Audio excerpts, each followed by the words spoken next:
తెలంగాణ రాష్ట్రంలో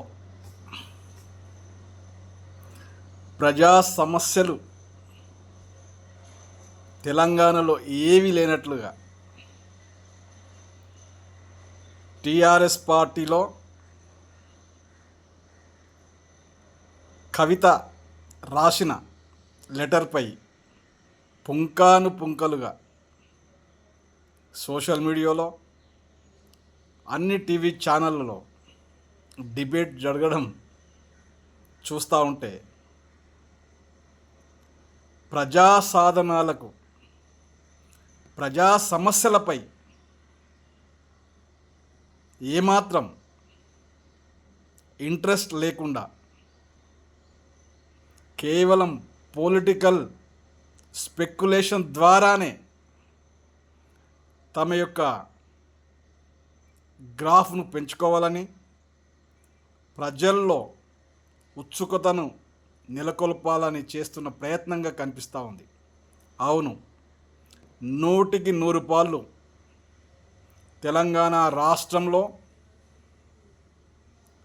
గత నెల 27వ తారీఖున జరిగిన వరంగల్ ఎల్కతుర్తి సమావేశంలో జరిగిన బహిరంగ సభలో కేసీఆర్ గారు మాట్లాడిన తీరును చూసిన 2001లో నుండి కేసీఆర్ గారిని ఎరిగిన ప్రతి కార్యకర్తకు గులాబీ జెండా మోసిన 2001 నుంచి గులాబీ జెండా మోసిన కేసీఆర్ గారిని అనునిత్యం అనుసరించిన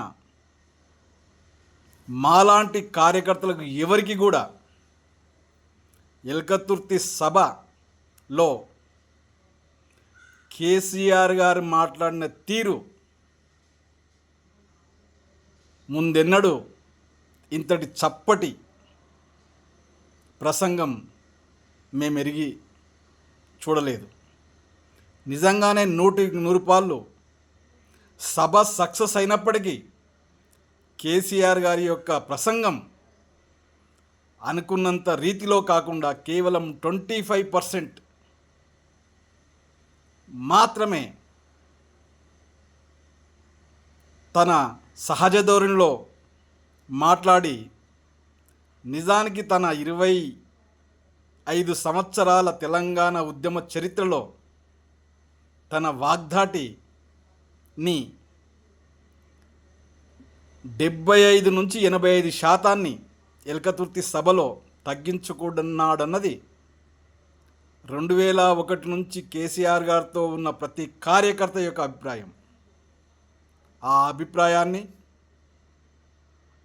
టీఆర్ఎస్ పార్టీలో కేసీఆర్ గారికి నేరుగా చెప్పలేని స్థితిలో ఏ నాయకుడు లేడని చెప్పడం దుర్మార్గం.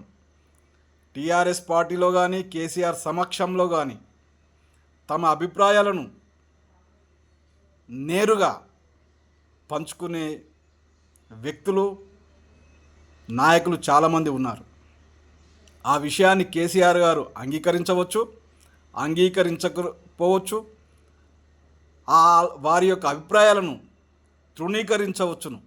అయినప్పటికీ కేసీఆర్ గారి సమక్షంలో 2001 నుండి నేటి వరకు చెప్పే నాయకులు సింగిల్ డిజిట్లో ఉన్నప్పటికీ అలాంటి వాళ్ళలో చనిపోయిన నాయకుల్లో నాయి నరసింహారెడ్డి గారు చెప్తా ఉండే తన అభిప్రాయాన్ని నిక్కచ్చిగా, కళ్యాణ్ యాదగిరెడ్డి చెప్తా ఉండే నిక్కచ్చిగా. ఆ విషయం కేసీఆర్ గారు వినొచ్చు, వినకపోవచ్చు. కేసీఆర్ గారు వారి ముఖం మీదనే తృణీకరించవచ్చును. అయినప్పటికీ తమ అభిప్రాయం చెప్పే నాయకుల్లో వాళ్ళిద్దరూ ఉండ్రి ఇప్పటికీ ఉన్నారు. 2001 నుండి కేసీఆర్ గారిని వెంబడించే రాష్ట్రాయి నాయకుల్లో కొంతమంది. కానీ బయటి సమాజం ఏమనుకుంటుందంటే కేసీఆర్ గారు ఒక నియంతృత్వ ధోరణిలో ప్రదర్శిస్తాడు, ఎవరి మాట వినడని. ఇది నిజం కాదు. కేసీఆర్ గారు ఒక రాజకీయ నాయకుడే కాదు, ఒక సుదీర్ఘమైన ఆలోచనా శక్తితో ముందుకెళ్ళే నాయకుడు. తన అభిప్రాయాన్ని వెలిబిచ్చే ముందు ఎంతోమంది యొక్క సలహాలు సూచనలు తీసుకొని అవసరమైతే ఇతర ప్రాంతాల నుంచి మేధావులను సైతం తెచ్చుకొని పర్టికులర్ సబ్జెక్టుపై గంటలు గంటలు మాట్లాడే యొక్క విధానం, చర్చించే విధానం, వాళ్ళు చెప్పేది 100% ఓపికగా వినే వ్యక్తిత్వం ఉన్న నాయకుడు కేసీఆర్ గారు. అయితే ఈ మధ్యకాలంలో కేసీఆర్ గారిని అందరూ తూలనాడుతున్నట్టుగా, ఆయన నాయకత్వాన్ని అంగీకరిస్తలేనట్టుగా బయట ప్రచారం జరుగుతూ ఉన్నారు. నేను ఇప్పటికీ చెప్తా ఉన్నాను, కేసీఆర్ గారి యొక్క కాలుగోటికి సమానమైన నాయకులు ఇంకా టీఆర్ఎస్ పార్టీలో ఇప్పటికైతే పుట్టలేదు. భవిష్యత్తులో నేను చెప్పలేను. అయితే రాజకీయ వ్యూహంలో భాగం ఏంటంటే,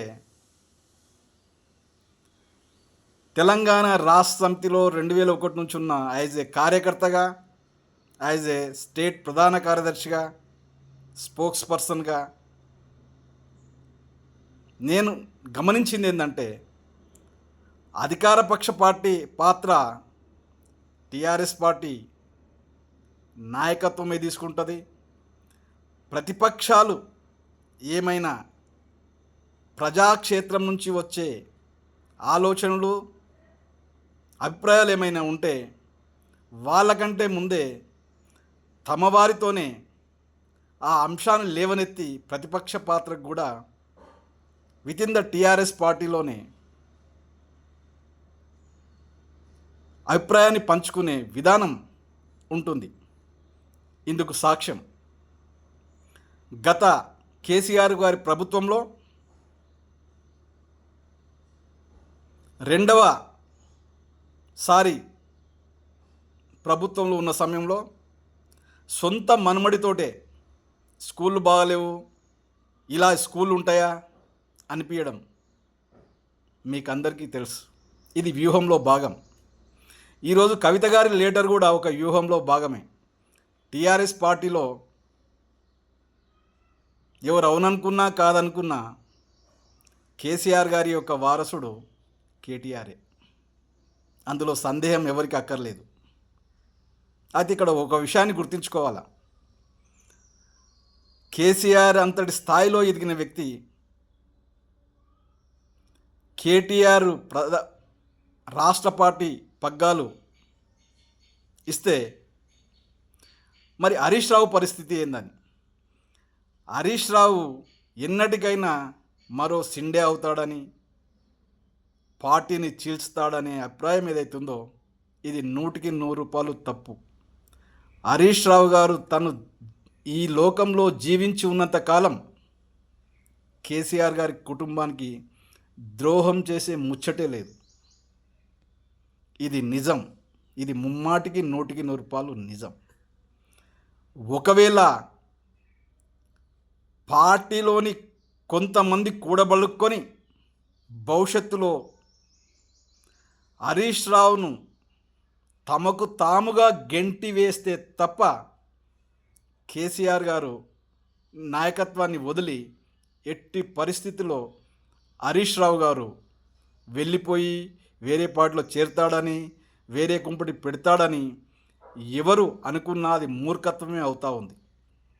ఇకపోతే కవిత విషయం. కవిత ఎన్నటికైనా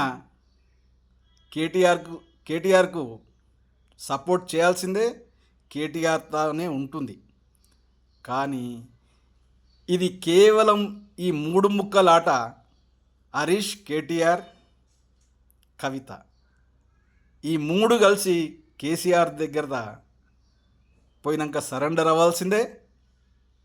కేసీఆర్ గారు పొలిటికల్గా చేసే ఎత్తుల్లో ఈ 3 పాత్రలు ఆడుతూ ఉంటాయి.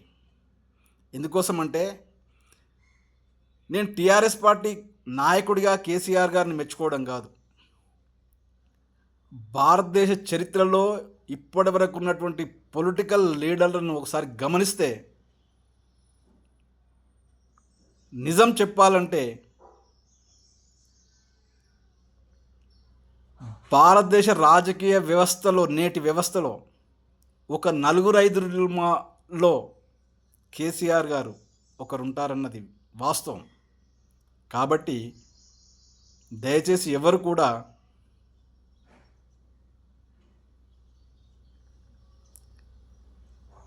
టీఆర్ఎస్ పార్టీలో చీలిక వస్తుందని ఊహించుకోవద్దని కోరుతూ మీ చిలకమరి నరసింహ.